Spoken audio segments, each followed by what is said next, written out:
Welcome to Ellen Ruth Soap. I'm Ellen, and today I am making, this is such a pretty scent. It's called Cashmere Woods soap, and it's going to be a goat milk in oil method soap today. So goat milk soap, Cashmere Woods, Wholesale Supplies Plus. This does have vanillin. It discolors to brown, but oh, it's such a warm and beautiful scent. I'll read the scent description later. I'm loving it. I have not soaped with this yet, and I'm looking forward to it. But keeping the brown in mind, here's the plan. I'm going to color the majority of it that has the fragrance with my, let me take this off, my organic cacao powder, which is very good for your skin. I've seen people that do facial masks with cocoa powder. It's great. It has a natural scent to it, and I also use cocoa butter in the soap, so it's going to have a chocolatey undertone, which goes along with this fragrance. And it will just help the brown discoloration to discolor more evenly. So that's going to be the base of it. I will pull off just a little bit of the batter that will not have any fragrance in it. And to bump that unfragranced part up, I will be using white champagne mica from Wholesale Supplies Plus. This is kind of a creamy pearly color, and it has a little sparkle to it. So just a little wispy swirl in there. To, you know, give it some interest, but the fragrance is so nice. And I haven't decided what I'm going to do on top yet. I might do like a chevron or a scoop. We'll see how it's behaving. It got good reviews that it didn't act up and misbehave in soap other than discoloration, which is a given when you have vanillin. So, you know, it's a give and take. The vanillin fragrances smell so good, but then you have to deal with the discoloration. So I'm willing to do it for this fragrance. It smells amazing. Let me get everything pulled together and let's come back and make some Cashmere Woods goat milk soap. All right, it's time to get moving forward with the additives and welcome my new stick blender, Sunny. Sunshine, because it's yellow. I tried to find that minty green and didn't have that available, but I think she's beautiful. So let me read you the scent description for this Cashmere Woods because it is just luscious to me. I am really liking it right now out of the bottle, and it got great reviews that it stuck around in the soap well and smelled great after cure. So the scent description is Cashmere Woods is a lush woody fragrance with cedarwood, amber, musk, and vanilla. Doesn't that sound like a great combo? Yum. So anyway, let's get our additives in here. I've got my goat milk that I've water discounted from my lye solution to make room for this, and I'm going to add it right into the oils here. You know, some people, I do milk in oil before I add the lye, and I haven't had trouble with overheating or scorching or anything. There is another way you could do the milk in oil type method is you can put the milk in your soap after you reach a trace. If you really want to preserve, or if you're scared of it overheating and all of that, you can do that. I do it now because it's just been working for me. I've had no issues with it, but that is an option. You can get your lye mixture in here, get to trace, and then add your milk products, any of them, and that will work wonderful also. All right, dry ingredients. 2 tablespoons of colloidal oats and 2 tablespoons of kale and clay are what's going on in here. And then of course I'm going to use my cocoa to color 1 portion. What I've decided to do though is so I will pour off for my little white mica. I already have that dispersed in some distilled water here. And then I'm going to pour off a little just uncolored that I'm going to add some titanium dioxide to see how that fragrance discolors, and then I'll do cocoa powder in the majority of it. So we're actually going to have 3 colors going on, I hope. Let's get this blended up and we'll get moving.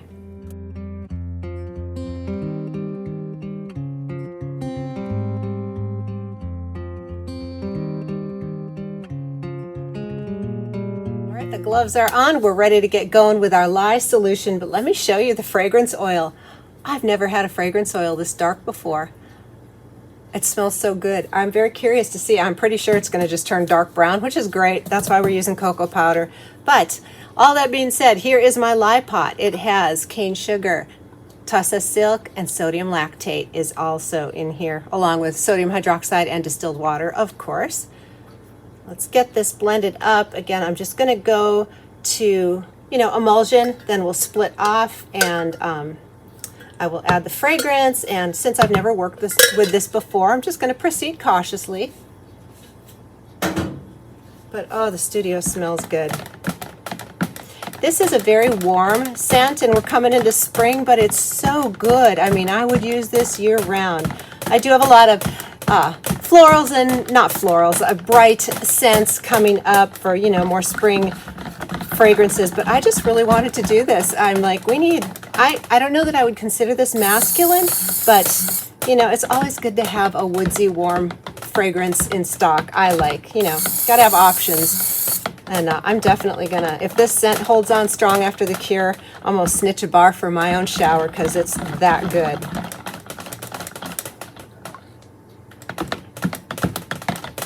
All right, looks like we've got emulsion. So here is my unscented pot with the white, that champagne mica.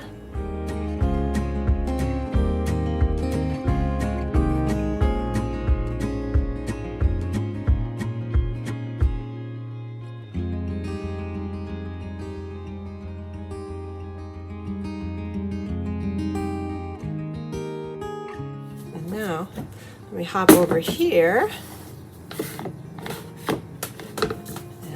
my titanium dioxide one, and I'll be adding the fragrance to this one also.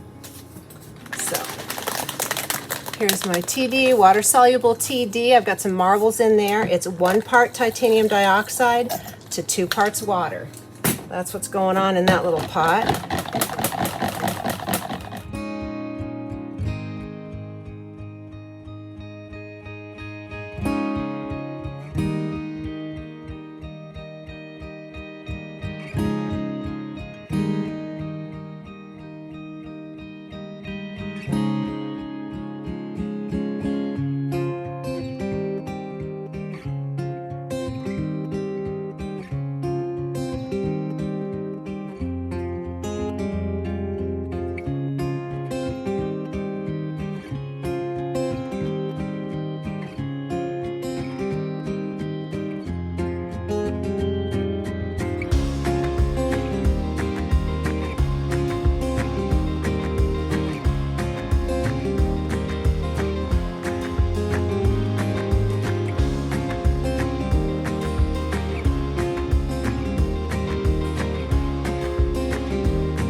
It's the next day. It's been almost 24 hours, and I am very anxious to get in here and see how that pour came out. It was a funny thing. This was a very slow moving fragrance, which is great. So next time I do it, I have notes. I take notes every time I make soap, and I have written down very slow trace, which was beautiful. But I blended the cocoa powder, and I kept blending. I'm like, wow, this is slow. And I blended it way more than I blended the other colors. So when I poured this, each of the different colors was at a different consistency. And ideally, you want each of them to be at the same thickness or trace level. So the uncolored, unscented portion, the white mica, sorry, the champagne mica, unscented portion was a very, very light trace, and then the titanium dioxide portion was a medium trace, and the cocoa portion was a thicker trace. So anyway, I'm curious to see how those stripes are going to come out on the inside. I think it'll be cool anyway. I didn't want swirls because I want this to be really unisex, and I thought, you know, maybe stripy or something. So, you know what? There's only one way to find out. Let's get in here and see what we got going on the inside. Isn't that pretty, though? And the top, okay. I'll talk more about the top later. That was a challenge for me with the different consistencies, making the top look pretty, but I'm loving how it came out. So let's get in here.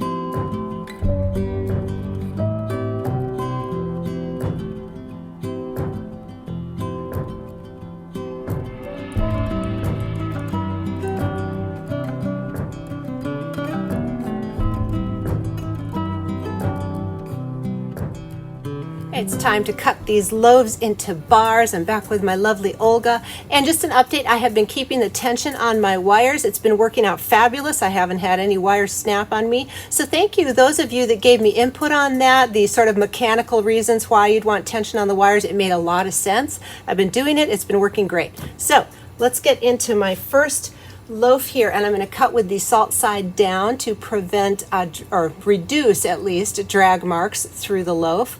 So you can see the three different colors there. This smells great, and look at the bottom. This is definitely, this brown here that looks sort of milk chocolatey color is going to turn dark chocolate color after probably a week or two, is usually what I find. With Vanillin discoloration, I feel like it hits its most discolored state after at least a week, because I've taken photographs after about 4 days, it's darkened up and I'm like, oh, there it is. And then I wait, and a week later, it's even darker. So it takes a while. If I can postpone editing this video, I will try to wait until I feel like it's reached its max discoloration so I can post pictures of that at the end. Sometimes I film and edit these before and get all the photography done before I get to the discoloration. So I will try to do that. So let's get in here and I'll talk about the tops. That is cool. So I was going to do a chevron top, but because of the inconsistency in the thickness of the different batters poured on top, the light colored one was just slooping in over the other, and it was not looking good. So then I'm like, okay, I'll do a little swirl. I tried that. No, that didn't look good either. So I came back in with the stem of my baby spoon and did a little modified scoopy top, and I'm so happy. I think it's really beautiful. And I saw those black salt. I bought this Himalayan Black Salt, which is super cool looking, and I haven't used it yet, and I grabbed that bucket. I'm like, okay, that looks perfect with this color scheme. So you know what? It worked out awesome in the end. I'm very happy. And this is kind of cool. It's not as blobby as I was afraid it was going to be. Because this the cocoa powder portion got thicker, and when I was pouring it back and forth, it was like blopping in. I was afraid I would have huge, well, we're not through all of these yet, but I was afraid I would have massive blobs that sort of, you know, disfigured this, but I think it looks great. I'm so excited. And the fragrance is so nice. Definitely unisex, definitely lovely. Pretty happy with these. You know, I tend to do that though. I'll start something and I don't really have a end plan. And I know other soapers will literally have like the whole entire plan, the color scheme, everything drawn out on paper. I am so impressed with that. I think it's a wonderful idea. If you're that pulled together, my hat is off to you. I tend to kind of soap on the fly, but someday I aspire to have, like, you know, my inspiration drawings and stuff ahead of time. But as of now, I'm just kind of fly by the seat of my pants each time. Here's my little end piece. I will cut this into a quarter size bar for my sample packs and then little individual samples. And we'll get to the other loaves.